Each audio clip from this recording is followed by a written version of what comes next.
Hello City Builders, this is Hubbub. Welcome back to the City of Nouveau Springs on the Azure Gulf map in the Sunset Harbor DLC. In this video, we're going to finally get down to the business of building this Waterfront Tourism District. One of the dilemmas I'm confronting as I think about how I want to organize this video is I probably had about 5 hours worth of actual filmed video. If I want to put all of that in a time lapse, for the time lapse to be comprehensible, it's actually a pretty long time lapse. I don't want to accelerate it to a 16 times frame rate because then it's kind of hard to see what's happening. So there will be a table of contents in the description of this video. And if you want to skip the time lapse, you can jump right to the in-game section. But I'm keeping the time lapse at 8 times speed in order to make it more accessible and viewable for the audience.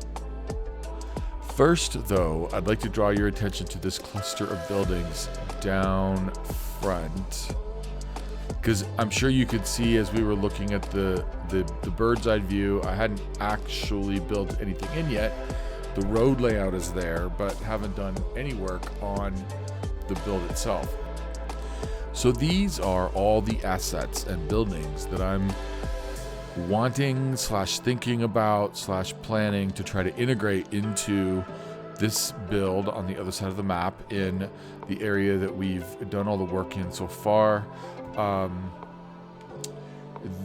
a certain extent, this is an eclectic mix, but everything here has a certain purpose. So I want to actually start in the middle here. The breakwater island is the first piece that I want to address. What I'm gonna end up doing, I think, is try to incorporating some of these big centerpiece items that are highly visible on that island. The space elevator definitely has to go there in order for tourists to pass over those pedestrian bridges into the main district. I think the transport tower will be a good counterpiece for the tourism district. I really like the Grand Mall as a kind of upfront centerpiece, although it won't be a centerpiece in this build because the space tower is going to be in the center of that island. But I just find this mall to be such a posh, how do I put this, in your face, gaudy but elegant asset that I think it suffers if it's integrated into some kind of dense urban zone. So it's going to be on that island. The Opera House really kind of has to be on that island as well. So I'm going to try to work all those into that district there. And then let's see, some of these shorter towers will probably be up front on the water's edge, La Rev, the City Premier Hotel Apartments, some of these residential towers, the Joffrey. Now, I already have the Joffrey. I don't think I'm going to use the Joffrey more than once. I think I put that there because I like it, but I already have this over here in the city right here. So I try to avoid repeating things so that the city doesn't look too cliche. So the Joffrey Tower is probably going to get thrown out. I'm not sure about the solipsist either. I really like this building, but I almost feel like it'll stand out in a way that will draw too much attention to it. So I don't know. If I find a way to work it in, I've got to be really careful how I do that because it's just too striking a building, I think. I really like the Index Tower because of the base. I think this is kind of a perfect base around which you could build a park or design a park area with smaller towers. And then we've got the aquarium, we have the Grand Library, we have the Theater of Wonders. I haven't decided if this older architectural style theater will really work in this district, but I may try to fit it in. And then we have, let's see, the Castle of Lord Chirpwick is definitely not going to go in this district, but I want to get that in there somewhere because of the impact it has on the attractive, I forget what the name of that term is, the attractiveness of unique buildings and parks elsewhere in the city. And then we have the shopping center. That has to go in somewhere.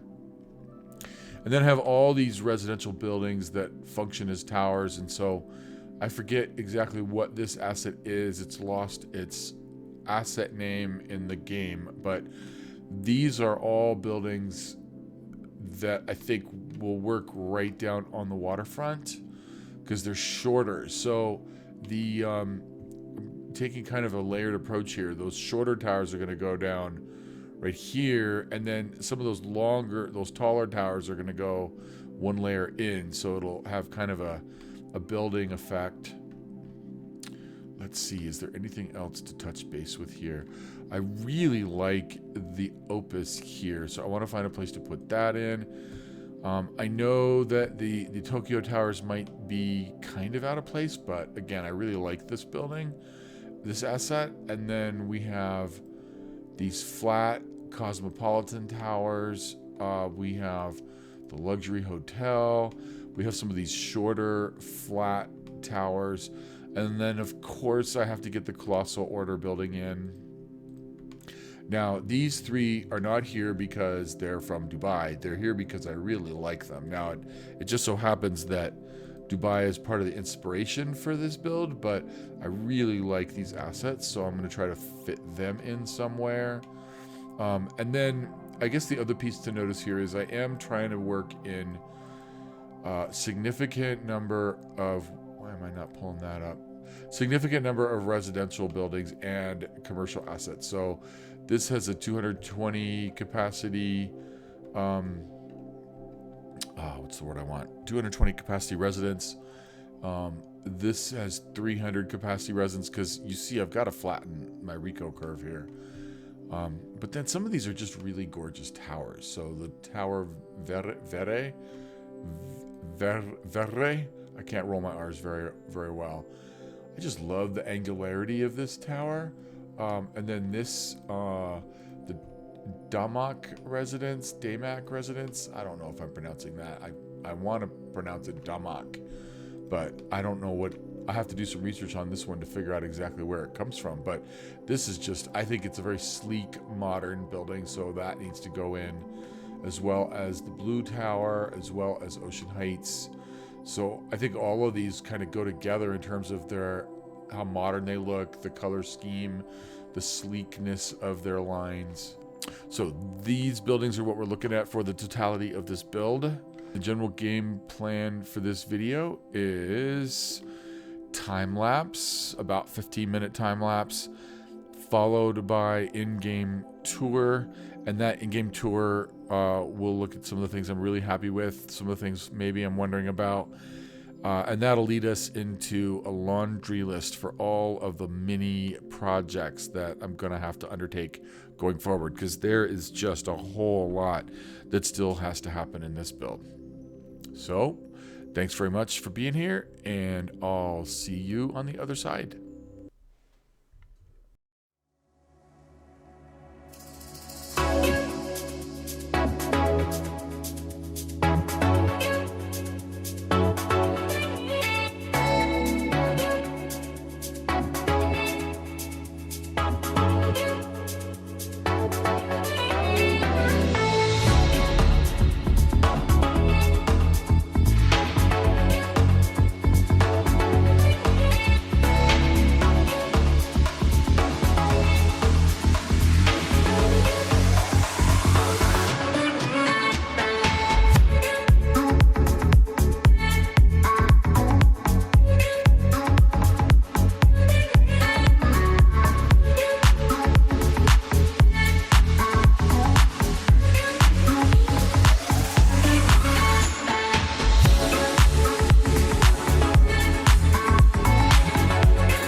Welcome back, city builders.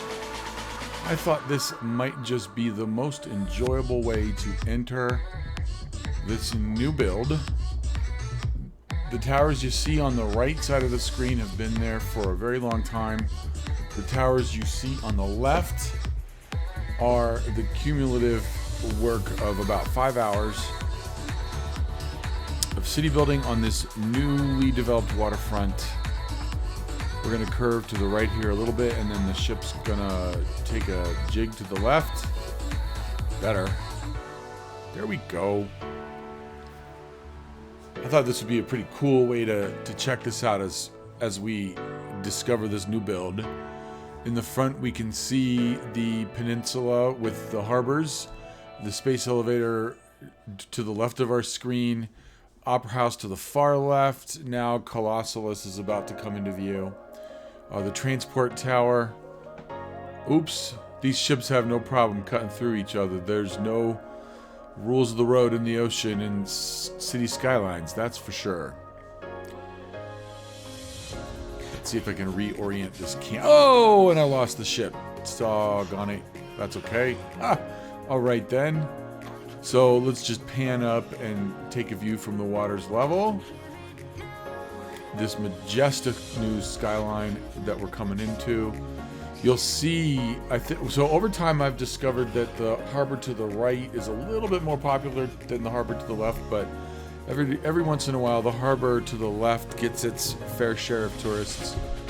I'm assuming it has something to do with how the tourists calculate their journeys when they spawn, what their destination is, what the algorithms perceive to be the most direct route.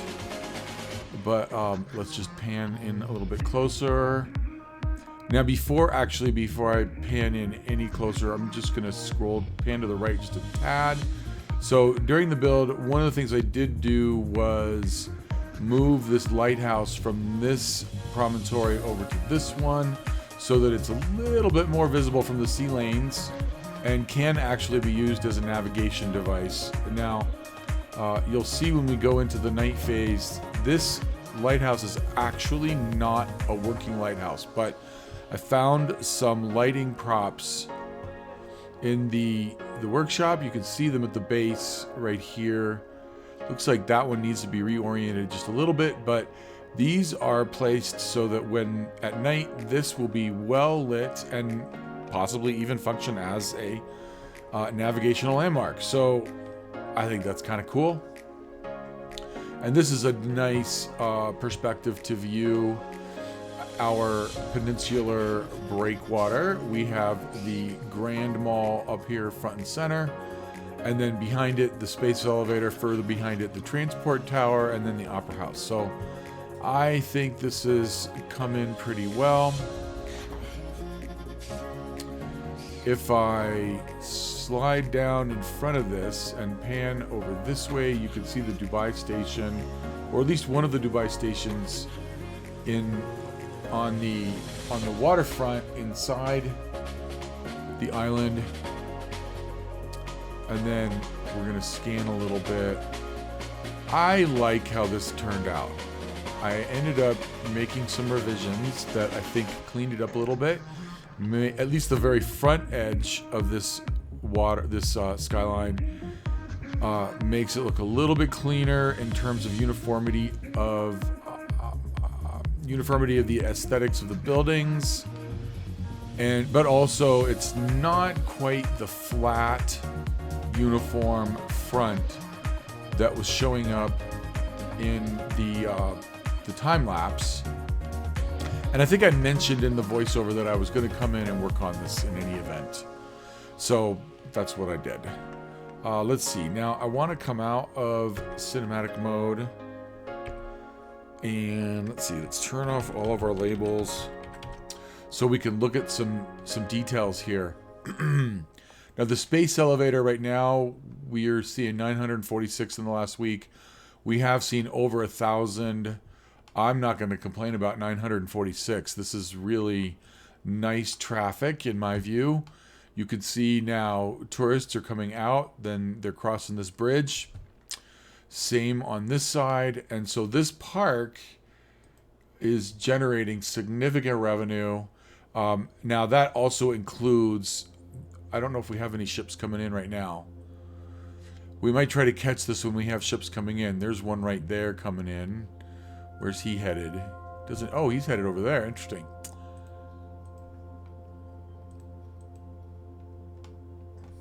So these, right now it's showing 0, 34 on that one. These sometimes reach in excess of 1,000, but they're mostly in the mid hundreds in terms of volume.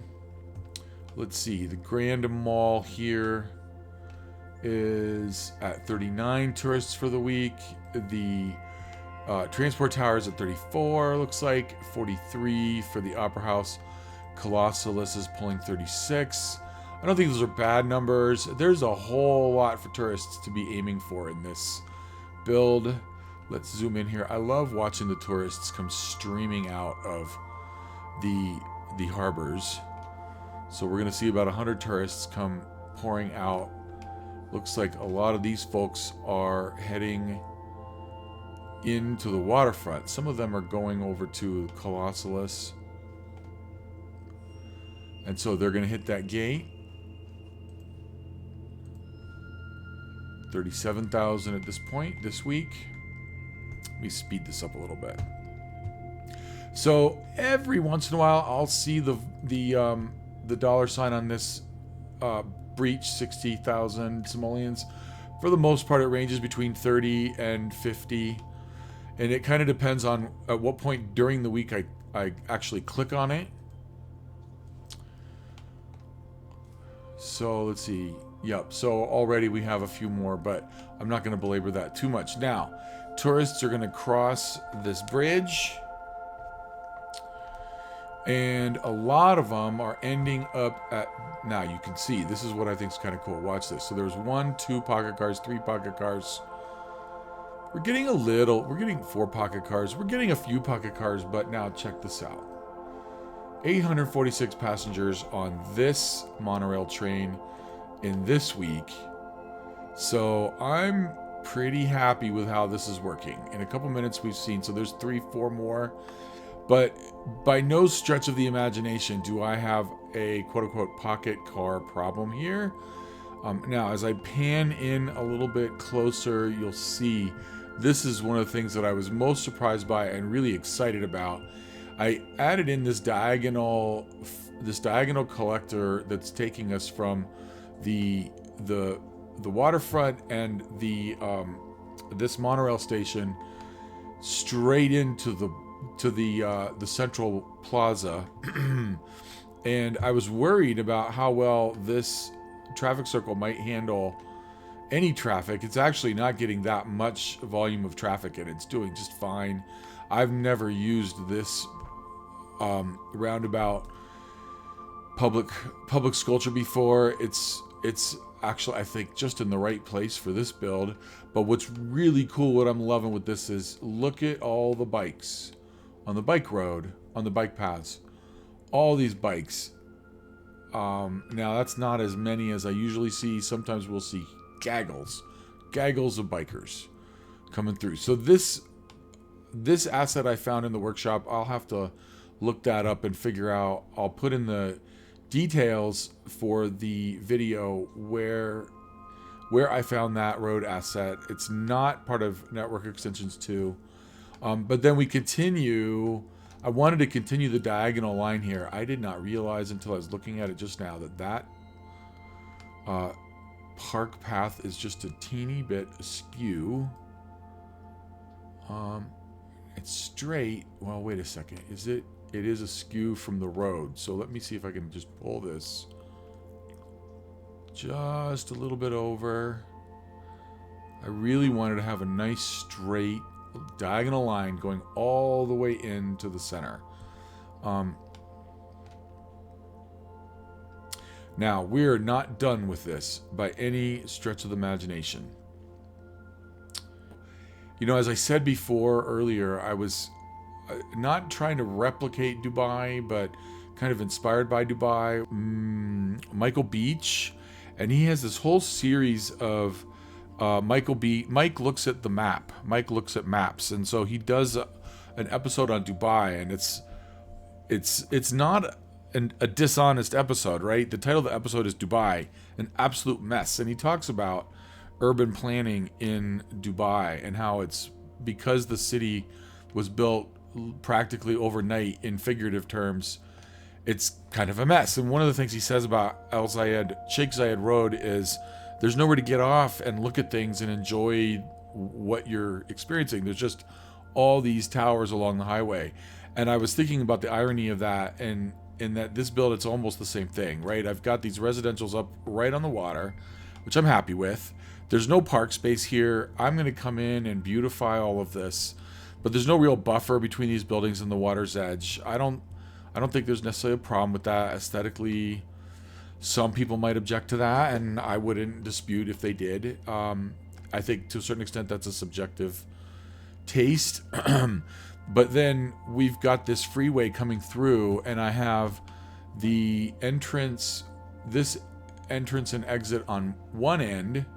This I kind of added in as an afterthought at the end of the build, and I'm not unhappy with how this is working. It's working pretty well.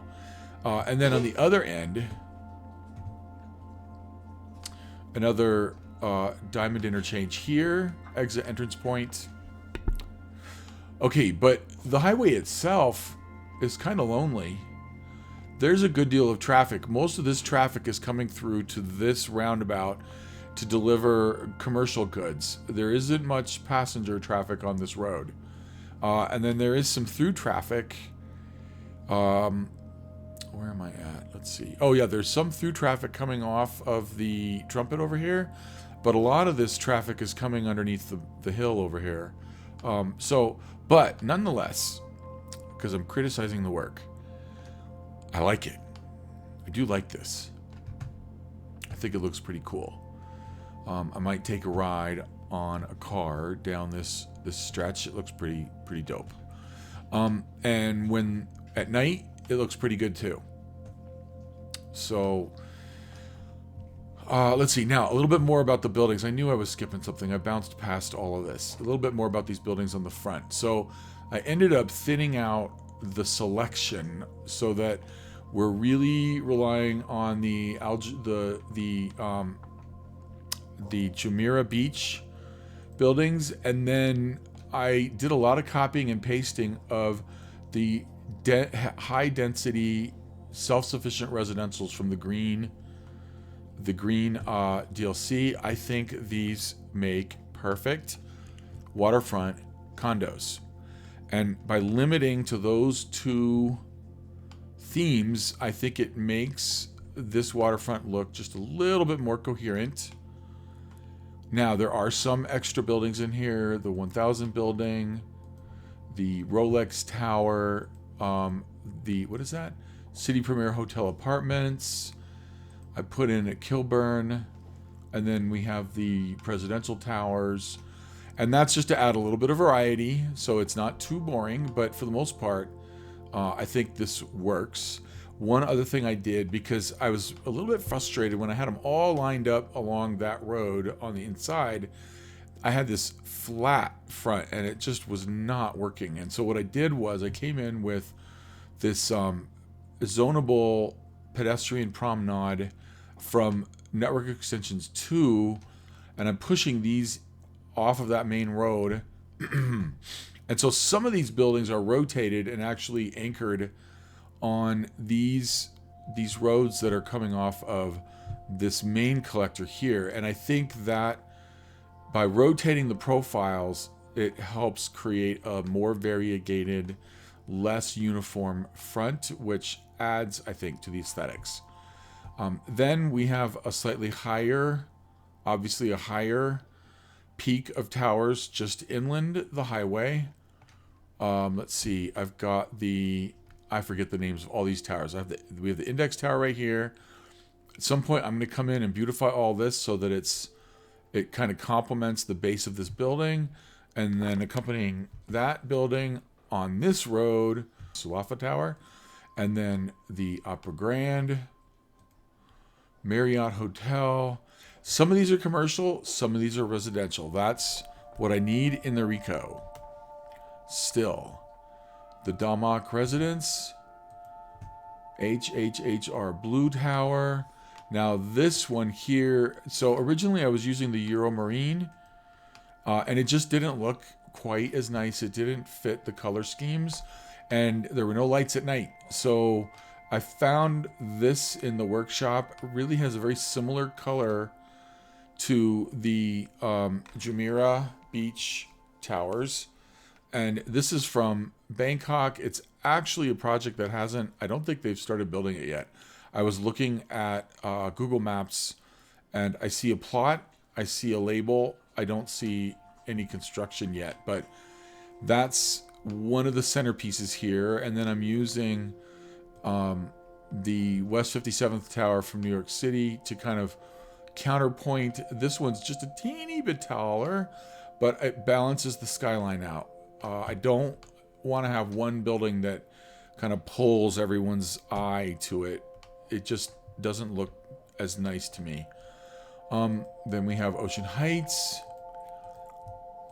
Tower Ver, I think, or Ver, that's from New York, I think. And then, no, that's not the Venetian.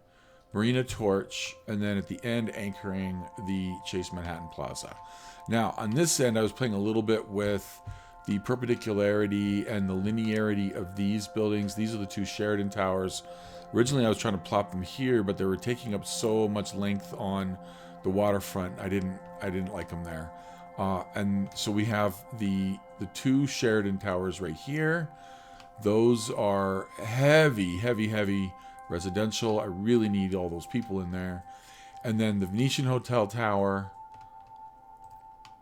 extends that 90-degree plane.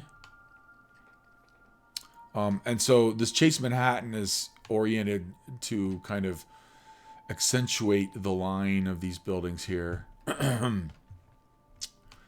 Now, one thing I decided as I was prepping for this video is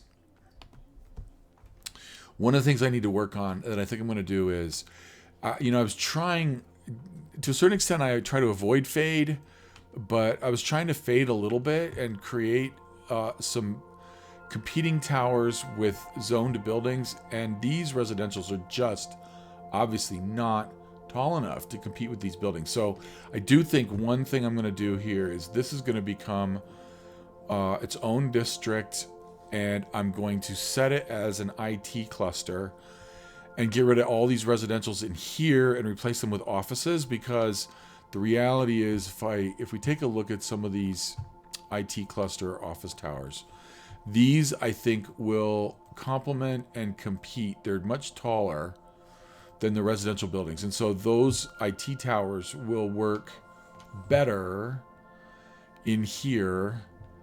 And maybe I push these over here, and then, so this just seems really abrupt the way it falls off here. It just doesn't look quite right.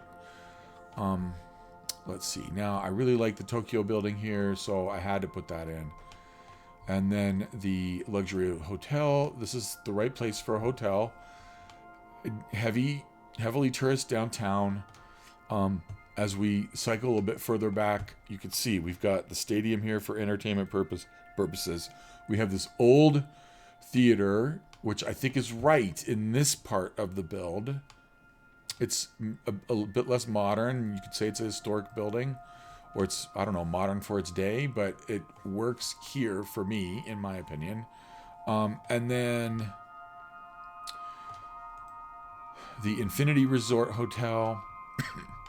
And so then bookending this Central Park, we have these two. What happened there?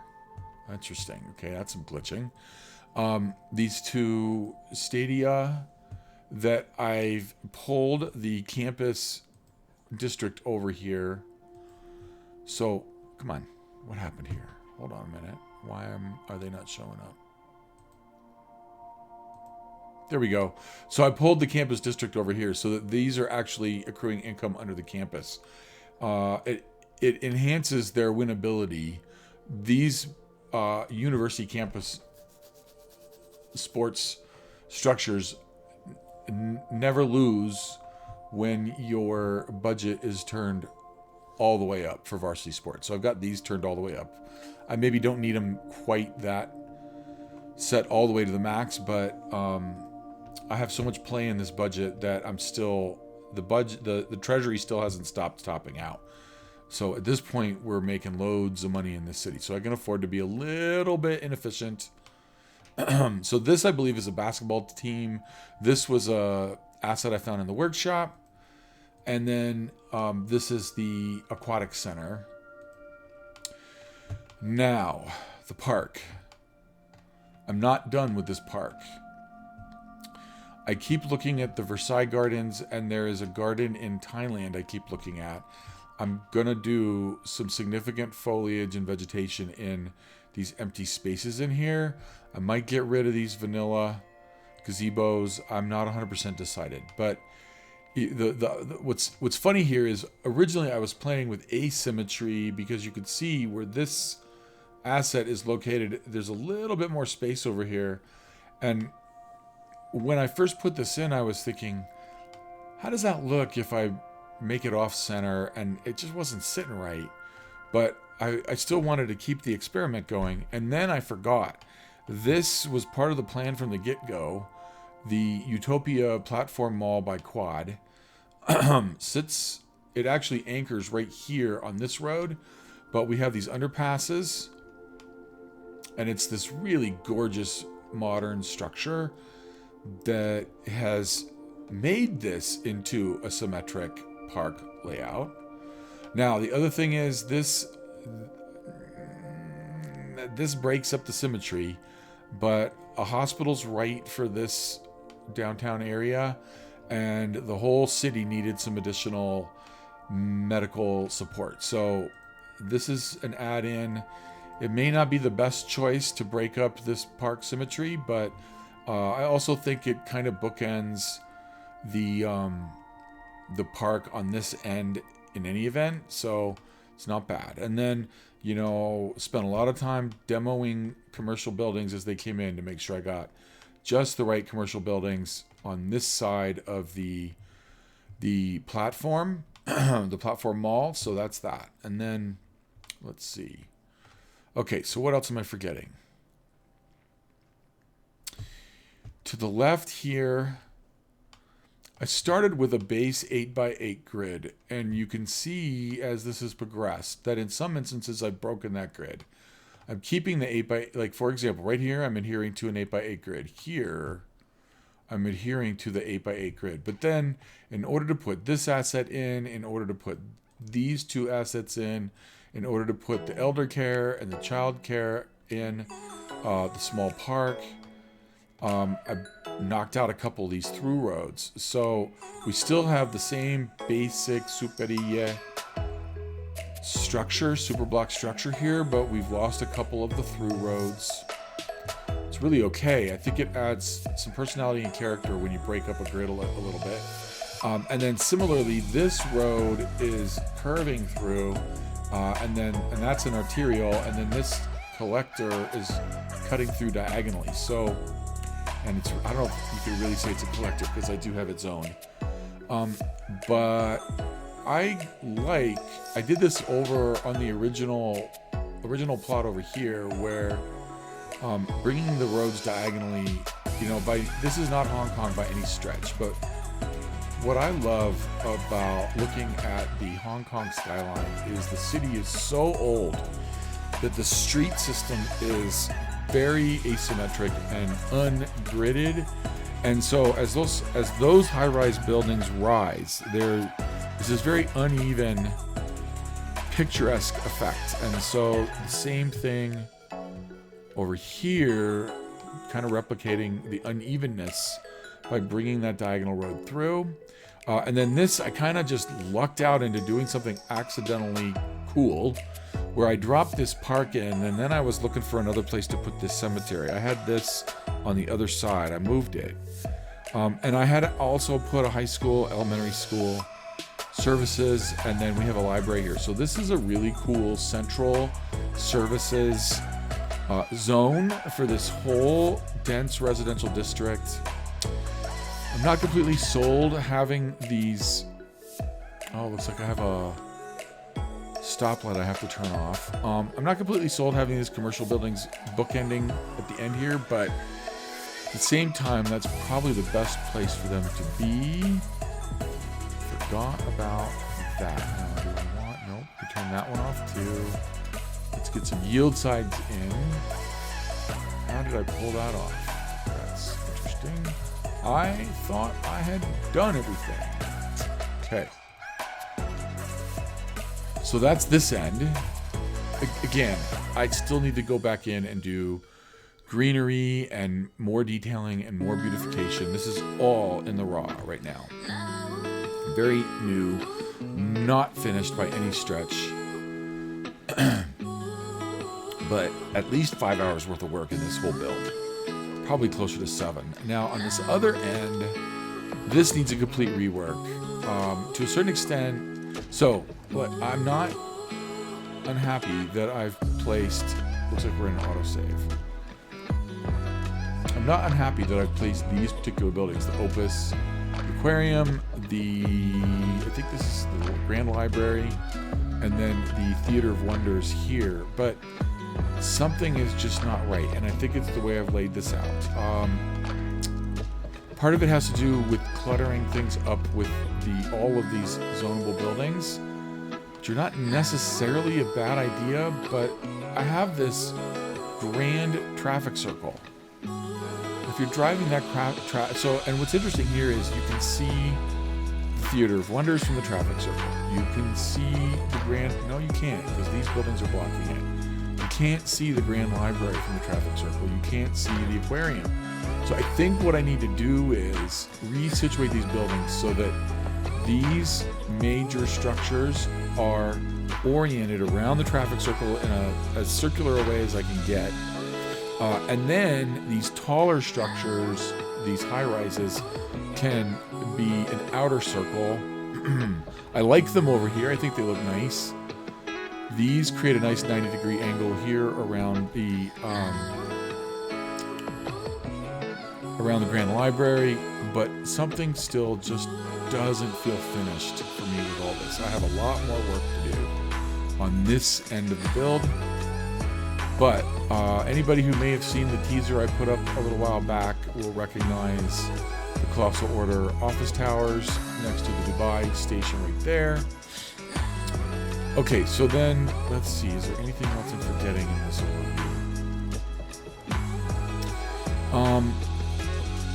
I have not had historically bad experiences with using stations as terminal points. So if we come over here on my monorail, we can see that this is a termination point. The trains are going to come in, they're going to stop, they're going to pick up passengers, they're going to leave. But it's not always the best idea to do things that way. You can do that with metro stations as well. I've never had the influx of passengers generated by the space elevator though before.